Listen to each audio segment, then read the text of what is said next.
그날 이후 가족들의 웃음소리가 가득했던 이곳엔 무거운 정막만이 흐르고 있습니다. 조상바닥 대한테 아주 난리 나버렸던 게 아주 그냥. 그들이 마을을 떠난 건 지난 크리스마스였다고 합니다. 6살짜리가 교회 다녔어. 크리스마스 날 노래도 부르고 막 춤도 추고 마이크 들고 막 얼마나 재밌게 했단 게 막 끝나기 지가 아버지가 데리고 가버렸어. 지가 아버지가 팔순이랑 딸내들 데리고 여행 갔어. 팔순을 맞은 아버지의 첫 해외여행. 이 여정엔 아내와 2딸, 손녀를 포함해 9명의 가족이 함께했는데요. 하지만 누구도 예상치 못한 일이 벌어졌습니다. 오늘 아침 9시쯤 전남 무안공항에 도착 예정이던 여객기가 활주로에 내린 뒤 공항 외벽을 들이받았습니다. 지난 12월 29일 오전 9시 3분 무렵 벌어진 믿기 힘든 사건. 수많은 이들이 안타까운 죽음을 맞았던 여객기 안에 배 씨 일가족도 있었던 겁니다. 한명 나오는 거 9명을 당선이 동료 사람 다 울었지. 말해줄 못하게 하겠죠. 너무너무 짠해. 너무너무 짠. 이들이 탔던 여객기는 같은 날 오전 1시 30분 무렵 태국 방콕 수완나품 공항에서 출발한 제주항공 7C 2216편. 하지만 무안공항 착륙을 앞두고 한 승객은 의미심장한 문자 메시지를 남겼는데요. 이 무렵 심상치 않은 상황을 알아챈 사람은 더 있었습니다. 영업 준비를 하고 있었는데 밖에서 쾅쾅쾅쾅 소리가 나더라고요. 이상하다 싶어서 나가서 이렇게 쳐다보니까 이 비행기가 활주로 방향이 아니라 이쪽 방향으로 오고 있더라고요. 근영 씨는 무슨 일인가 싶어 황급히 건물 옥상으로 올라가 촬영을 시작했다고 합니다. 속력을 줄이지 않은 채 활주로를 질주하는 여객기의 날개 쪽에서 연기가 피어나고 있었던 겁니다. 그리고 얼마 뒤 공항 외벽에 충돌한 여객기는 순식간에 화염에 휩싸였습니다.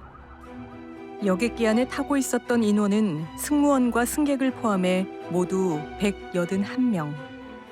하지만 현재까지 기체 후미에서 2명이 구조돼 목포 한국병원으로 옮겨졌습니다. 사고 발생 2시간째. 구조자는 꼬리 쪽 비상구에 있었던 승무원 2명뿐이었는데요. 비보를 접한 탑승자의 가족들은 한달음에 무안공항으로 향했습니다. 죽은 자라니 살았다든지 말을 해줘야지. 말을 해줘야지. 대신 언제 말해줘. 언제 말해주고 말해줘. 우리 잘 없으면 안 돼. 기적을 기도하며 신원 확인을 기다리는 동안 눈물로 시간을 보낸 가족들. 새로 신원 확인된 분 성함을 호명하겠습니다. 김 간절히 바랐지만 179명은 결국 가족의 품으로 돌아오지 못했는데요. 설렘을 안고 여객기에 올랐던 이들은 왜 가슴 아픈 죽음을 맞아야 했던 걸까? 곧 사랑하는 이들의 곁으로 돌아갈 거라 믿었을 탑승객들. 관제탑에서 이들이 탄 여객기의 착륙을 허가한 건 오전 8시 54분이었습니다. 그런데 08시 57분에 관제탑으로부터 조류 활동 주의 조언을 받습니다. 08시 59분에 조종사가 조류 충돌이라고 언급을 하면서 비상선언을 하고 복행을 하겠다고 관제탑이 통보를 하게 됩니다. 버드 스트라이크, 즉 조류에 부딪혔다고 언급하며 다시 착륙을 시도하겠다고 한 조종사. 하지만 사고가 난 건 이로부터 4분 뒤였는데요. 때문에 사고 직후 가장 먼저 원인으로 언급된 건 조류 충돌이었습니다. 평소 아침 점심 때 새들이 많이 돌아다니긴 하는데 철새나 뻘에서도 많이 돌아다니고 겨울 때 그때도 많이 돌아다니면서 주변에 113.34제곱킬로미터 면적의 갯벌 습지보호구역이 조성돼 있는 무안국제공항. 이곳은 전국에서도 조류 충돌 비율이 높은 곳으로 손꼽히는데요. 그렇다면 이날의 비극은 조류 충돌 때문에 벌어진 걸까요? 하지만 전문가들의 판단은 다릅니다. 조류 충돌은 저희가 흔히 겪는 일입니다. 운항 중 새떼에 부딪히는 일이 종종 있다고 합니다. 지난 5년간 국내 공항에서도 600건 이상 발생했지만 큰 사고로는 이어지지 않았는데요. 따라서 전문가들은 이번 사고에서 주목할 부분이 따로 있다고 말합니다. 랜딩 기어가 나오지 않아서 엔진 두 개를 미끄러지듯이 스키 타듯이 미끄러지면서 활주를 벗어나고 어떤 이유에선가 착륙 시 사용하는 바퀴에 해당되는 랜딩 기어 3가지가 모두 정상적으로 작동하지 않았다는 겁니다. 색대들이 이제 항공기 엔진에 흡입이 되면서 항공기가 두 쪽 엔진이 꺼지는 그런 상황이 발생한 걸로 판단이 돼요. 그럼 두 쪽 엔진이 다 꺼지면은 추력이 없어지고 추력이 없어지면서 터빈에서 돌려주는 뭐 유압 계통이라든가 전기 계통 제너레이터가 다 이제 작동을 멈추게 됩니다. 그럼 작동을 멈추면 우리가 이제 랜딩 기어라는 것은 유압 시스템으로 작동을 하는데 랜딩 기어를 내릴 수가 없어요. 그렇다 해도 의문은 남습니다. 조종사가 수동으로 랜딩 기어를 작동시킬 수는 없었을까? 지금 극한 상황 아닙니까? 극한 상황에서 또 곧바로 기장이 결정을 해가지고 바로 내리는 불과 2, 3분 사이에서 모든 일이 이루어졌는데 그 안에 또 수동까지 기어가 안 내려온다. 수동까지 해야 된다 하는 그럴 만한 어떤 시간적인 여유가 절대 부족하죠. 긴박한 상황에서 조종사는 다른 방법을 선택한 듯 보인다고 합니다. 어떠한 이유로 바퀴를 이용한 착륙이 불가능할 때는 우리가 바퀴가 없는 상태 또는 접힌 상태로 비행기 동체를 이용해서 내리는 것을 우리가 동체 착륙이라고 말할 수 있습니다. 바로 동체 착륙인데요. 지난 22년 6월 미국 마이애미에선 126명을 태운 여객기가 랜딩 기어 손상으로 동체 착륙을 시도한 일이 있었습니다. 이 일로 화재가 발생해 일부 승객들이 부상을 입었지만 사망으로 이어지진 않았는데요. 그 밖에도 성공적인 동체 착륙을 한 사례는 어렵지 않게 찾아볼 수 있습니다. 그렇다면 지난 29일 무안국제공항에서 일어난 사고는 이들 사례와 무엇이 달랐던 걸까? 그 정도로 급박한 일이 조종실에서는 있었던 거예요. 이때 두 사람은 비행기를 가운데다 몰아넣기 위해서 혼신의 노력을 했을 겁니다. 원래 정상적이면 여기 가서 내려야 되는데 비행기 속도는 커져 있었고 이거를 제어할 수 있는 건 없었다면 양력을 높이거나 이런 모든 시스템들이 작동을 하지 않으니까 원래 본인들이 했던 것보다 더 밀려서 비행기가 착륙하게 된 거죠. 한편 목격자가 촬영한 영상엔 최후의 순간까지도 조종석 위쪽의 패널을 만지며 여객기를 멈춰 세우려 했던 걸로 보이는 조종사의 마지막 모습이 확인되기도 했는데요. 179명의 목숨을 앗아간 참사의 이유는 뭘까? 국내외 전문가들은 이번 비극이 벌어진 사고 현장에 주목했습니다. Kind of structure should not be there. The ILS antennae, it's where they normally are. But they shouldn't be embedded in something as hard as that. But to have a hard object about 200 meters or less into the overrun, I've never seen anything like this anywhere, ever before. 길의 끝엔 항공기가 활주로에 정확히 착륙할 수 있도록 유도하는 방위각 시설이 세워져 있는데요.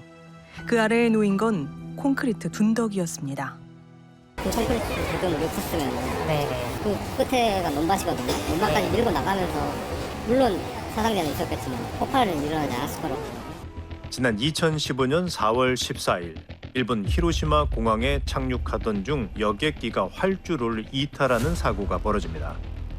하지만 방위각 시설, 즉 로컬라이저와 충돌한 여객기는 반원을 그리며 돌아서 풀밭에 정지했는데요. 사망자가 발생하지 않는 현장엔 부서진 로컬라이저 잔해만이 남았습니다. 이와 같은 이유로 로컬라이저 지지대는 철제 또는 알루미늄과 같은 잘 부러지는 재질로 만들어진답니다. 이 점은 국토교통부가 고시한 공항 안전 운영 기준에도 명시되어 있는데요. 하지만 무안공항의 로컬라이저 지지대는 왜 달랐을까? 지난 12월 31일 국토교통부에서는 이런 입장을 밝혔습니다. 종단안전구역을 벗어나서는 이런 어떤 여러 가지 규정들이 적용되지 않는다. 저희 무안 쪽은 그런 어떤 그 범위 밖에 있었기 때문에 규정들이 적용되지 않고 있다. 무안공항에 설치된 로컬라이저는 종단 안전구역 밖에 설치돼 있으므로 국토교통부 고시 규정 적용을 받지 않는다는 겁니다. 이 말이 사실일까? 우린 전문가에게 확인해봤습니다. 실제 새로 22년에 만든 규정을 보면 로컬라이저 설치까지 자동으로 종단 안전구역을 연장한다고 되어 있습니다. 250m 처음에 있어도 이거를 260m 설치하면 종단 안전구역도 260m가 되버립니다. 로컬라이저가 있는 곳까지를 종단 안전거리로 본다는 건데요. 하지만 지난 2023년 구조물 보강 공사를 할 당시 127톤가량의 철근 콘크리트가 사용된 무안공항 로컬라이저 지지대는 더욱 단단해졌습니다.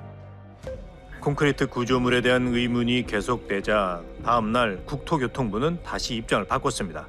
국제 기준이라든지 또 우리나라 기준 뭐 이런 정합성 문제도 함께 지금 보고 있습니다. 다른 나라 사례들 이런 것들을 종합적으로 검토하고 있고 또 전문가 의견도 다시 한번 좀 수렴을 해볼 계획입니다. 그런데 사고 다음 날 또 가슴을 철렁하게 만드는 소식이 들려왔습니다.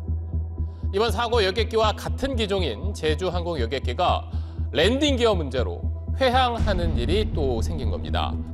여러분, 잠시 안내 말씀드리겠습니다. 저희 해당 항공기 저희 랜딩 기어 문제로 출발을 못했습니다. 내리셔가지고 버스로 이동할 예정이고 승객 161명을 태우고 김포에서 제주로 향하던 제주항공 여객기에서 랜딩 기어 문제가 발생한 겁니다.